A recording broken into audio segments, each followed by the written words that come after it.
tidak sedikit orang-orang yang datang atau bahkan tidak datang pun, misalnya mendengarkan dari tayangan atau menyimak di video di YouTube, itu mengalami perubahan hidup. Dan ini dulu saya sering mengatakan perubahan hidup yang dialami oleh teman-teman itu sekecil apapun jangan diremehkan.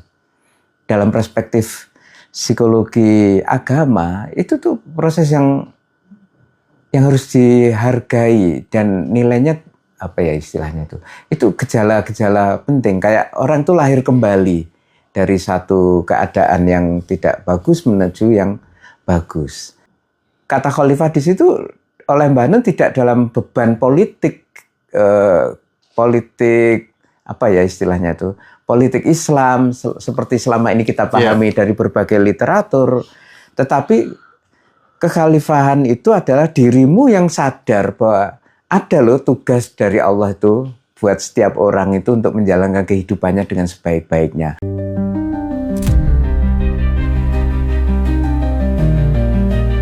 Enlightenment seorang Nabi Muhammad ini kaitannya ternyata sama kemanusiaan gitu. Perjalanan cerita itu sampai di dunia dewasanya itu udah masuk pelajaran filsafat, Indra. Spektrum ateis itu beda, dari mulai ateis yang paling santai sampai ateis yang paling radikal juga ada.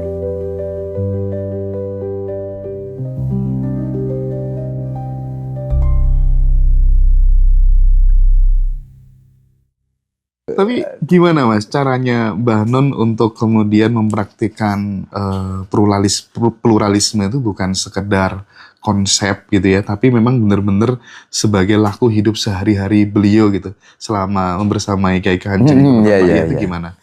Beliau itu sosok yang memiliki apa namanya tuh daya tampung yang besar gitu. Daya tampung itu artinya kesiapan untuk bertemu dengan orang dengan fenomenologinya masing-masing yang beragam. Dan beliau mengosongkan diri gitu. Mengosongkan diri terus berposisi siap merespon dengan ketulusan, dengan kebaikan. Nah, pluralisme itu bukan dalam artian ideologi dan lain-lain, tapi per individu yang beragam itu beliau siap. Beliau ketemu keunikan pribadi orang macam-macam tuh sudah sangat tinggi jam terbangnya. Ada satu peristiwa yang di Sinau bareng itu, ada bapak-bapak naik, dia pakai helm, terus pakai kayak baju hansip apa separuh kayak seragam tentara. Terus, mungkin sebagian kita akan mengatakan itu orang nggak jangkep gitu, tapi dia ikut joget, nyanyi di atas panggung, terus sama Mbah Nun kan ditanggap nih, mau diturunin sama dilarang ya? Sama Mbah Nun, jangan, tetap ditampung gitu, didengerin, diajak, terus lama-lama diajak ngobrol nih. Diajak ngobrol, ditanya, sehari-hari pekerjaannya nopo gitu kan. Dia jawabannya itu yang nggak kita sangka. Apapun saja yang kulakukan setiap hari, ya itulah pekerjaan saya. Itu namanya Pak Nuryadi di Magelang itu acaranya. Itu kan kayak menjadi tamparan buat kita di dalam mendefinisikan pekerjaan dalam iklim industri, karir dan macam-macam. Ya pekerjaan itu ya ini misalnya direktur, karyawan, PNS. Ini kan satu, dia mendekonstruksi pengertian itu. Kedua, ini kan membela orang-orang yang pekerjaannya nggak jelas juga dalam tanda petik. Dan Mbah Nun kayak menjadi simpul yang dudul kebijaksanaan yang bisa kita ambil dari orang-orang yang tidak kita duga. Kan gitu. Itu nggak usah dijelaskan Mbah Nun berpanjang-panjang, orang jadi ngeh gitu. Langsung dapat insight min haitsu la yahtasib dari orang yang tidak kita sangka, yang mau diturunkan itu. Nah, sering beliau ketika ada orang yang aneh di panggung itu ditampung oleh beliau, tidak diturunkan gitu. Nah, keragaman yang yang Mas Hendra maksud itu pada tingkat yang saya lihat itu per individu bahkan per individu. Bukan sekedar beda agama. Bukan sekedar beda background sosial, politik, afiliasi keagamaan, enggak. Ada satu lagi yang bagaimana Mbah Nun itu memiliki kebijaksanaan yang menurut saya tuh jarang terjadi. Waktu itu di acara di Klaten, ada orang bertanya. Orang ini dalam tanda petik beda pemahaman lah dalam konteks keagamaan dengan Mbah Nun, dengan mungkin kita juga gitu. Itu bertanya tapi lama-lama itu mendebat ayal-ayalan gitu. Dia bersikukuh kepada pendapatnya. Gitu kan. Mbah Nun ngikutin, dilayani dengan sabar macam-macam sampai akhirnya terjadi chaos. Chaos itu dalam arti gini, jamaah jadi nggak tahan gitu loh Mas. Akhirnya disorain macam-macam sehingga akhirnya orang ini diturunkan sama teman-teman, diminta turun. Alasannya bukan apa-apa, alasannya hanya karena dia menyita waktu lebih banyak dari acara itu gitu loh. Jadinya tidak adil kepada yang lain dan rangkaian-rangkaian masih banyak gitu kan. Ketika berdoa di akhir acara itu, Mbah Nun itu berdoanya begini, ya Allah, kami itu sebenarnya malu, kami itu izin sungkan kepada Kanjeng Nabi, kepada panjenengan untuk untuk menjalankan kebenaran saja kami itu harus gontok-gontokan dengan saudara kami. Itu kesadaran itu diucapkan. Kalau kita nggak orang yang punya perasaan, Mas, nggak muncul kalimat itu. Yang ada mungkin kita mangkel sama dia. Mbah Nun sadar bahwa Mbah Nun itu ya nggak setuju sama dia.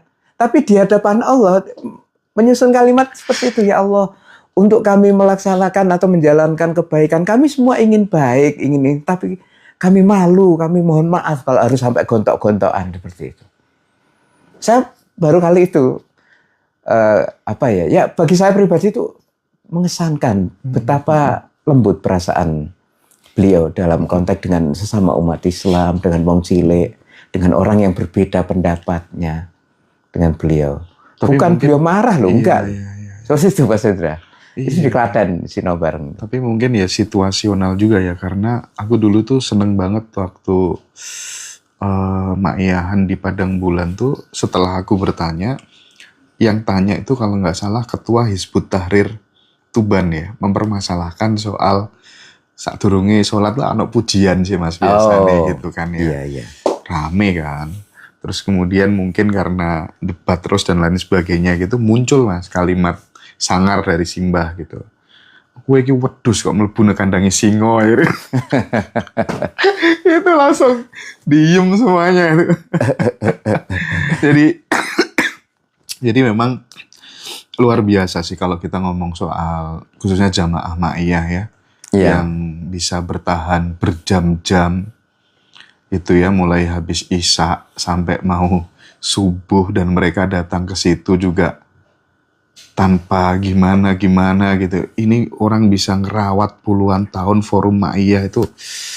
Apa sebenarnya yang Mas Helmi lihat gitu dari teman-teman yang mayoritas muda-muda gitu kan? Simbah itu sebenarnya pengen apa sih Mas dengan merawat simbol-simbol Ma'iyah di Nusantara bahkan di luar negeri gitu? Iya. Kalau kita ngelihat teman-teman yang datang di Sinau bareng, baik yang rutin maupun yang sifatnya mobile dari satu tempat ke tempat itu ya Mas? Mungkin ada di antara mereka yang mencari jawab atas kegelisahannya seperti itu, dan mereka mungkin secara langsung maupun tidak langsung itu mendapatkan jawaban, meskipun mungkin tidak harus tunggal gitu ya jawaban dari Mbah Nun, dan itu mengena di mereka. Gitu. Tidak sedikit orang-orang yang datang atau bahkan tidak datang pun, misalnya mendengarkan dari tayangan atau menyimak di video di YouTube, itu mengalami perubahan hidup. Dan ini dulu saya sering mengatakan perubahan hidup yang dialami oleh teman-teman itu sekecil apapun jangan diremehkan. Dalam perspektif psikologi agama itu tuh proses yang harus dihargai dan nilainya istilahnya itu gejala-gejala penting, kayak orang tuh lahir kembali dari satu keadaan yang tidak bagus menuju yang bagus. Maka dulu saya mengatakan yang disebut orang ma'iyah itu adalah dalam perspektif psikologi itu orang yang mengalami ketersentuhan oleh Mbah Nun, baik itu melalui tulisan beliau, melalui suara beliau ketika melantunkan sholawat atau ketika membaca Al-Quran, ataukah melalui interaksi langsung, itu ada ketersentuhan sekecil apapun. Nah, ketersentuhan itu biasanya nanti akan berkembang, membuat perubahan-perubahan di dalam diri teman-teman, dan itu banyak sekali. Ada satu jamaah yang dia itu di kampungnya dikenal kayak apa ya istilahnya tuh, preman gitulah kira-kira. Tanpa sengaja suatu ketika nonton videonya Mbah Nun, dia tersentak gitu, masuk gitu mas, nyetrum gitu kan. Terus dia pulang nemui istrinya. Wis Bu, mulai besok kata dia ke istrinya, wis Bu, mulai sesuk awak dhewe urip sing anyar. Dan sejak itu dia berubah hidupnya. Nah, ketersentuhan ini kan ya tidak bisa diregulasi ya Mas ya. Tetapi perubahan-perubahan seperti ini bernilai menurut saya karena kita nggak bisa menganggarkan berapa banyak uang untuk mengubah hati orang, kan raiso. Nah, tampaknya Mbah Nun ini adalah salah satu orang yang diizinkan oleh Allah untuk menjadi jalan berlangsungnya perubahan-perubahan di banyak generasi, di banyak teman-teman dan orang-orang yang datang. Itu diantaranya bisa kita lihat kalau Mbah Nun tuh datang ke suatu tempat, terus ada sambutan gitu ya. Tidak jarang sambutan itu si orang ini menyebut berterima kasih kepada Mbah Nun karena sudah mengubah pikiran saya dulu karena saya membaca tulisan beliau ini. Dan ini seorang pejabat misalnya, ada pernah waktu itu di Bali itu ketua MUI atau apa itu, baca buku Selilit Sang Kiai. Oh itu kan banyak betul. Insight, membuka wawasan orang-orang pada waktu itu membaca. Dan proses-proses itu tidak tampak. Kalau kita ngelihat secara lahiriah ya itu pengajian aja gitu kan. Tapi sebenarnya yang berlangsung di balik permukaan itu kan proses-proses psikologis, proses-proses spiritual, intelektual dan lain sebagainya. Yang masing-masing orang itu bisa berbeda dengan satu orang yang lainnya. Gitu. Oleh karena itu saya sangat terkesan dengan apa yang dikatakan Gus Azaim dari pesantren Salafiyah Sukorejo itu dalam buku 72 tahun Mbah Nun itu beliau salah satu narsum, dia mengatakan begini, Mbah Nun itu mengajak orang-orang untuk naik level tanpa mereka itu menyadari bahwa mereka itu diajak naik ke level tertentu. Level itu ya level spiritual, level literasi, level kultural dan lain sebagainya. Itu tanpa mereka sadari.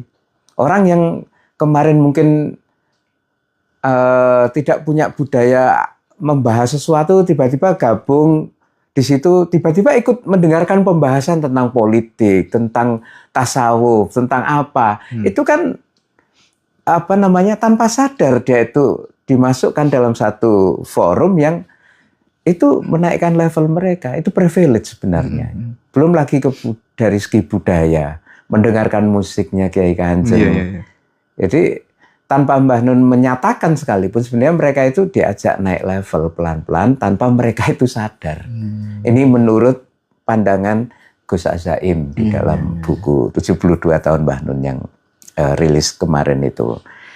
Jadi kalau saya ditanya apa sih yang diinginkan oleh Mbah Nun, sebenarnya ya beliau ingin mereka itu sebagai pribadi-pribadi itu tumbuh menjadi manusia yang baik. Manusia yang manusia yang menjalankan fungsi peran di dalam kehidupan itu dengan semaksimalnya. Nah, turunan dari ini, misalnya Mbah Nun mengajak generasi muda itu, ayolah kalian segera menemukan fadilah atau keutamaan diri Anda itu seperti apa, supaya dengan fadilah itu fokus gitu, bisa fokus di situ, maksimal berkontribusi di masyarakat. Jangan terlambat untuk menemui atau memilih fadilah yang mau dijadikan apa ya medan kekhalifahan seseorang itu Mas Hendra tentu masih ingat tuh kata fadilah. Nah, kata fadilah ini diulang-ulang oleh beliau, direinterpretasi, diberi tenaga baru sehingga menjadi kesadaran baru. Sama seperti beliau ketika menghidupkan pemaknaan terhadap kata khalifah. Kata khalifah di situ oleh Mbah Nun tidak dalam beban politik, politik apa ya istilahnya itu, politik Islam seperti selama ini kita pahami dari berbagai literatur, tetapi kekhalifahan itu adalah dirimu yang sadar bahwa ada loh tugas dari Allah itu buat setiap orang itu untuk menjalankan kehidupannya dengan sebaik-baiknya, mengkreatifi tantangan, menjawab problem, itu adalah pekerjaan-pekerjaan kekhalifahan, kata Mbah Nun. Dan itu energi baru, memotivasi kita itu untuk menjadi hamba Allah yang baik. Jadi ada cukup banyak kata-kata, term-term yang dihidupkan oleh Mbah Nun dalam cara yang baru. Betul. Dan menurut saya ini sumbangan yang penting lah. Penting mungkin tidak bagi kaum elit cendekiawan, tapi bagi umat, bagi masyarakat. Maka ketika Mbah Nun itu mengajak kita untuk melakukan kebaikan, mengajak kita untuk al-mutahabbuna fillah, kalau dalam terminologi yang belakangan juga beliau kemukakan, itu adalah kita pelan-pelan diajak oleh Mbah Nun untuk punya pengalaman menjadi umat. Ketika kita berinteraksi, saling membantu, saling menyadari kita ini sesama umatnya Kanjeng Nabi, mau berempati, mau menenggang gitu. Itu adalah pekerjaan-pekerjaan kecil dalam bingkai keumatan. Kalau saya pribadi. Jadi sinau bareng di berbagai tempat. Orang malam itu berkumpul. Itu adalah serpian-serpian pengalaman menjadi umat Islam, di mana Mbah Nun itu menjadi pemandu untuk menyalakan kesadaran-kesadaran yang tidak terlalu populer di tengah kita sibuk mungkin ya fokusnya membangun ini itu dan lain sebagainya. Jadi Mbah Nun dari pojok itu menyalakan itu, mengajak minimal malam itu kalian merasakan bagian dari umat Islam, bagian dari hamba Allah, bagian dari manusia secara keseluruhan dan seterusnya. Itu kontribusi yang saya lihat, dan di situ Mbah Nun memberikan pelayanan kepada masyarakat. Dan selalu saya ingat ketika Mbah Nun itu melayani setiap orang yang bertanya, mendistribusikan diskusi dengan stakeholder yang diundang untuk melayani mereka. Ini kalau dawuhnya Kanjeng Nabi ini kan sayyidul qaumi khatimuhum. Pemimpinnya suatu masyarakat itu ya pelayannya itu. Nah kita diberi contoh oleh Mbah Nun, ojo fokus jadi pemimpin, jadi pelayan. Iya. Makanya salah satu dalam tanda petik, kalau boleh disebut itu, ajaran yang dulu disampaikan di Maknya itu, kita itu digambarkan oleh Mbah Nun itu menjadi abad dan abadiyah. Abad dan abadiyah itu, kita itu hamba, kita itu wong biasa, wong cilik, sing gelem melayani. Bukan mulkan nabi ya, bukan abdan nabi ya. Kita ini grassroots, tapi semangatnya mau melayani, mau melayani sesama hamba Allah. Meskipun sekedar nyebuli banyu ya Mas ya. Iya, kalau kita ngeliat itu melelahkan tuh Mas. Salaman segitu banyaknya orang ribuan. Tapi kan beliau tuh mau melakukan itu demi apa ya? Ya pelayanan, mencintai mereka.